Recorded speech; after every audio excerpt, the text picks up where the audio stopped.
both games at once, and they came out as like companion games that like fit together rather than being one whole game. Right.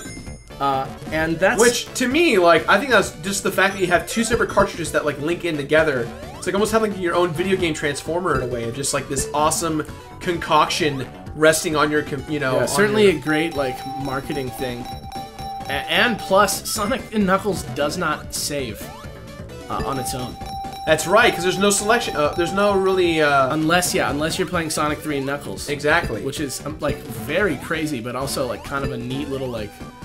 It's like, buy this game and the other game, or you don't get the complete experience. It's not quite like Pokemon, where it's like, they're basically the same. This is a situation where... You need to have both of them to experience it. To get the full experience. And I honestly, I think that the combination of the two really just makes it that much more connective for me. Just, you know, you feel like one big game, and this is we're talking about the Genesis, you know. We're not talking about Gears of War or any of those games where it lasts a long time or has that like that edgy story gameplay feel. Yeah. It's just like this is a platforming classic, like epic even. Yeah, it's so long and like just so good.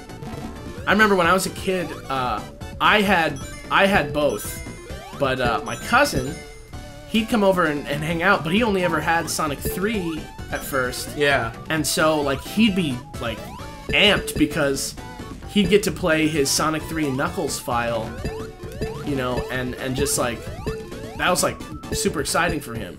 I'm not trying to boast or anything, but I refuse to die this bonus level right now. All right, well, I'm just like... I'm glad that you're doing it. It's giving us a lot of time to just give the feel of the show. Yeah.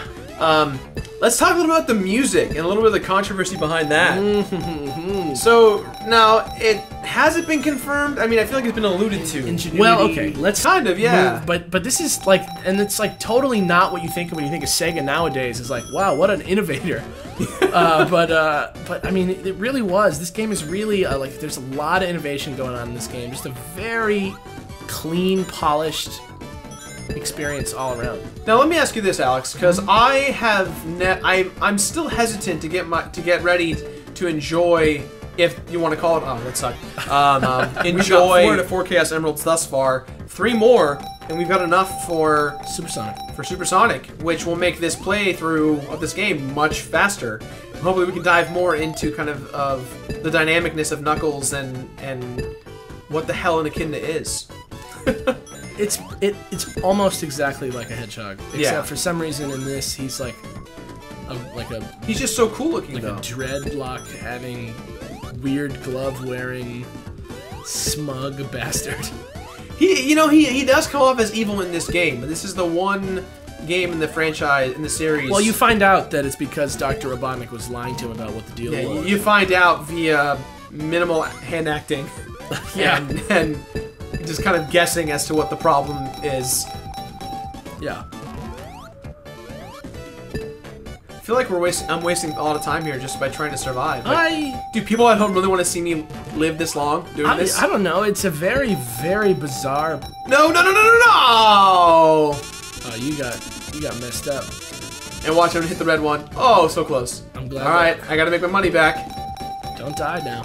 No, I'm good. I'm making it back. I'm gonna do it. I'm gonna make it back. In any case, I was gonna talk about one other thing. There is another composer whose name is tied to the Sonic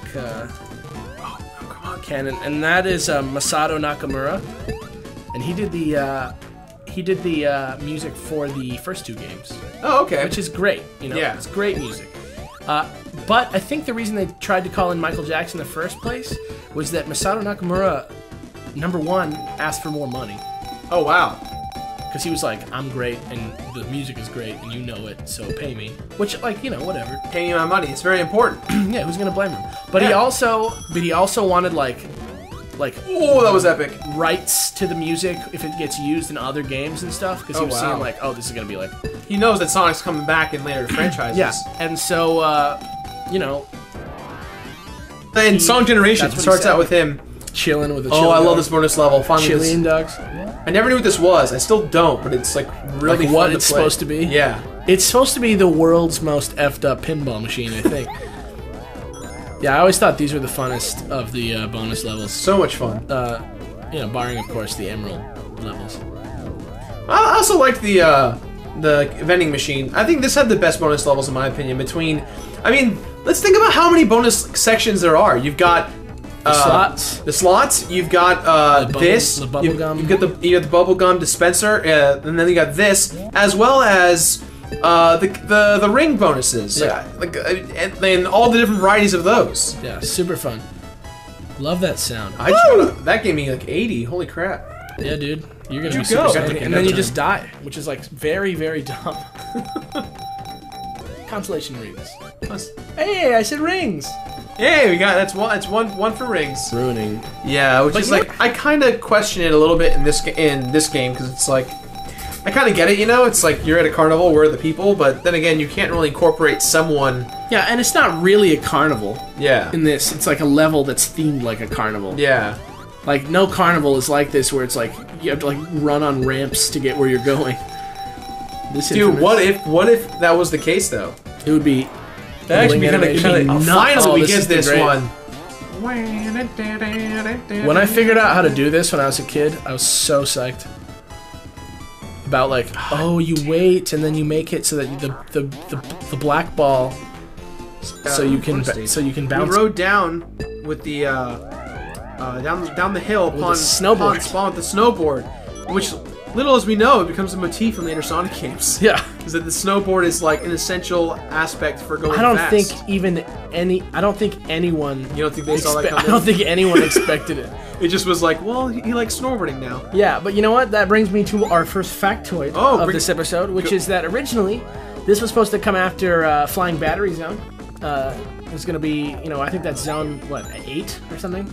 Battery Zone is in later on in this game. Yeah, but when it was going to be one game, originally it was going to come after that. Because they split it up. Right, and what was going to happen was he was going to like bust out the back on the door.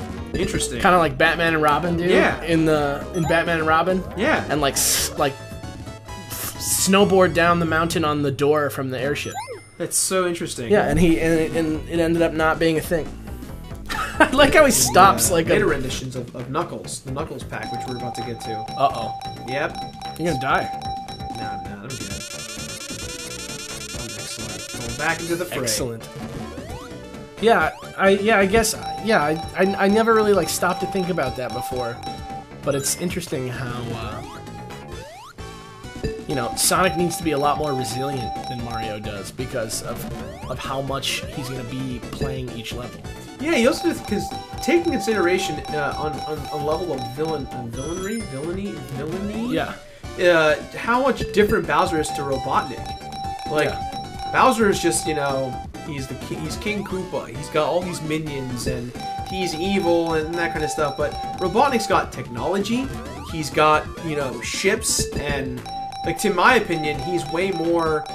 Man, I'm not having good luck on this run. Okay.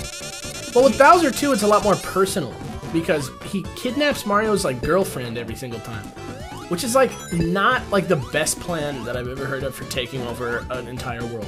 Yeah, it's just kidnapping the princess. Well, I mean, the princess is supposed to be the ruler of what's going on with the Mushroom Kingdom. Like, right. I think his thought process if he has the woman in charge. Then he can just. He has the rule. He has the kingdom. I guess, but it's a trick to designing good things, especially like you know, like they do a lot of Disneyland or something, where they. Well, that was my hope of coming back. You blew it on that one. I did.